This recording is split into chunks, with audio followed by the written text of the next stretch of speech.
మూడు నెలల్లోనే చంద్రబాబుపై అసంతృప్తి పెరిగిపోయిందా అంటే అవుననే అంటున్నాయి రాజకీయ వర్గాలు.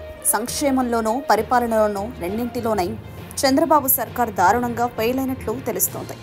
ఇటీవల జరిగిన ఎన్నికల్లో టీడీపీ కూటమి ఘన విజయం సాధించిన సంగతి తెలిసిందే. 175 అసెంబ్లీ స్థానాలకు గాను ఏకంగా 164 ఎమ్మెల్యే సీట్లను కైవసం చేసుకుని చరిత్ర సృష్టించింది. ఈ ఎన్నికల్లో జనసేన అధినేత పవన్ కళ్యాణ్ అసలైన గేమ్ చేంజర్గా నిలిచారు.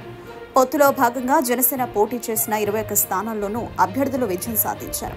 2019 ఎన్నికల్లో గత ఎన్నికల్లో 151 సీట్లతో ఘన విజయం సాధించి అధికారంలోకి వచ్చిన వైసీపీ తీవ్ర ప్రజాగ్రహానికి లోనై కేవలం 11 సీట్లలో మాత్రమే విజయం సాధించగలిగింది. 2019 ఎన్నికలలో 22 పార్లమెంటు స్థానాలకు గెలుచుకున్న ఆ పార్టీ ఈసారి 4 పార్లమెంటు స్థానాలకు పరిమితమైంది. ప్రభుత్వ వ్యతిరేకత, ప్రజా ఆగ్రహంతో వైసీపీ కంచుకోటలు కూడా బద్దలయ్యాయి. అయితే భారీ మెజారిటీతో అధికారంలోకి వచ్చిన టీడీపీ కూటమి 2 నెలల్లోనే తీవ్ర వ్యతిరేకతను మూటగట్టుకున్నట్టు తాజా సర్వేలో వెల్లడైంది. జూన్ 4న చంద్రబాబు అధికారాన్ని చేపట్టారు. అంటే కూటమి ప్రభుత్వం 3 నెలల పాలనను పూర్తి చేసుకుంది. ఈ 3 నెలల పాలనలో ఇచ్చిన హామీలను అమలు చేయడంలో చంద్రబాబు ఘోరంగా ఫెయిల్ అయ్యారు. ఉచిత బస్సు, తల్లికి వందనం, ఉచిత గ్యాస్ సిలిండర్లు వంటివి అమలు చేయకుండా చంద్రబాబు ప్రభుత్వం తప్పించుకుంటుంది. పైగా సూపర్ 6 చూస్తుంటే భయమేస్తుందని చంద్రబాబే స్వయంగా చెప్పడంతో ఈ పథకాలు అమలు చేయడం కష్టమనే అభిప్రాయం వ్యక్తమవుతోంది. దీంతో ప్రజల్లో 3 నెలల్లో చంద్రబాబుపై తీవ్ర వ్యతిరేకత వ్యక్తమవుతోందని తాజాగా ఓ సర్వేలో తేలింది.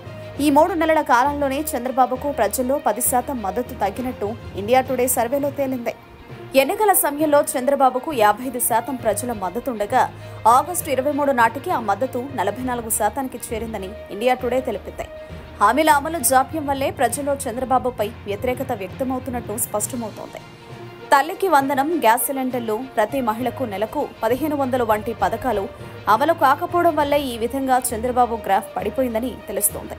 మరోవైపు విజయవాడ వరద బాధితులను ఆదుకోవడంలో కూడా చంద్రబాబు సర్కార్ దారుణంగా ఫెయిల్ అయిందని విమర్శలు వస్తున్నాయి.